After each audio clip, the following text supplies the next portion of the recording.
At that time, the disciples came to Jesus and asked, "Who, then, is the greatest in the kingdom of heaven?" He called a little child, whom he placed among them.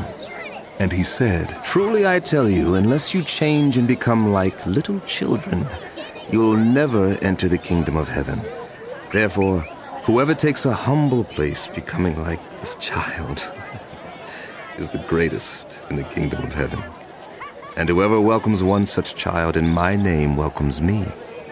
If anyone causes one of these little ones, those who believe in me, to stumble, it would be better for them if a large millstone were hung around their neck and they were drowned in the depths of the sea.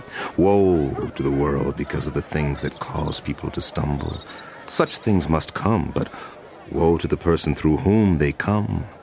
If your hand or your foot causes you to stumble, cut it off and throw it away. It is better for you to enter life maimed or crippled than to have 2 hands or 2 feet and be thrown into eternal fire. And if your eye causes you to stumble, gouge it out and throw it away.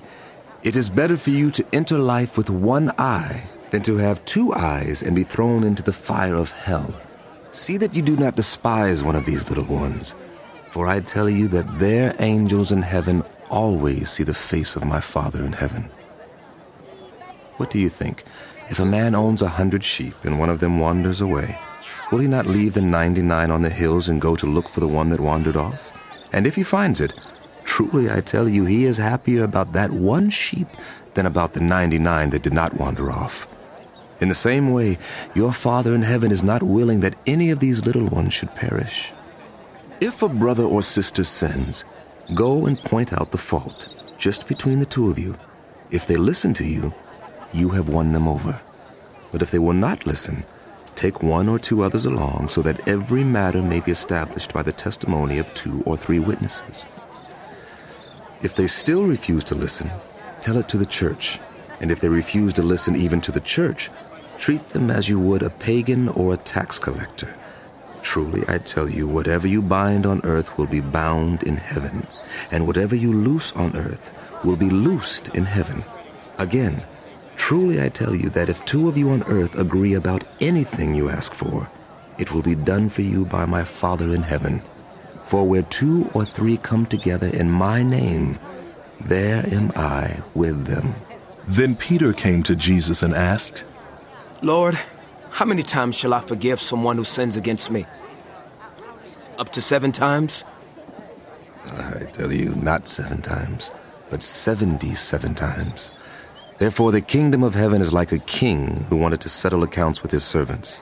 As he began the settlement, a man who owed him 10,000 bags of gold was brought to him. Since he was not able to pay, the master ordered that he and his wife and his children and all that he had be sold to repay the debt.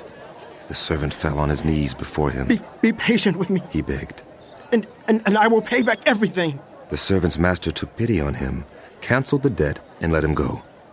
But when that servant went out, he found one of his fellow servants who owed him 100 silver coins. He grabbed him and began to choke him. "Pay back what you owe me," he demanded. His fellow servant fell to his knees and begged him. Be patient with me. I will pay you back. But he refused. Instead, he went off and had the man thrown into prison until he could pay the debt.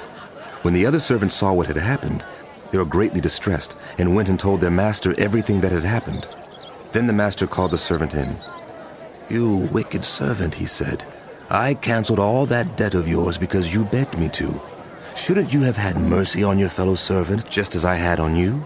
In anger, his master handed him over to the jailers to be tortured until he should pay back all he owed. This is how my heavenly Father will treat each of you unless you forgive a brother or sister from your heart.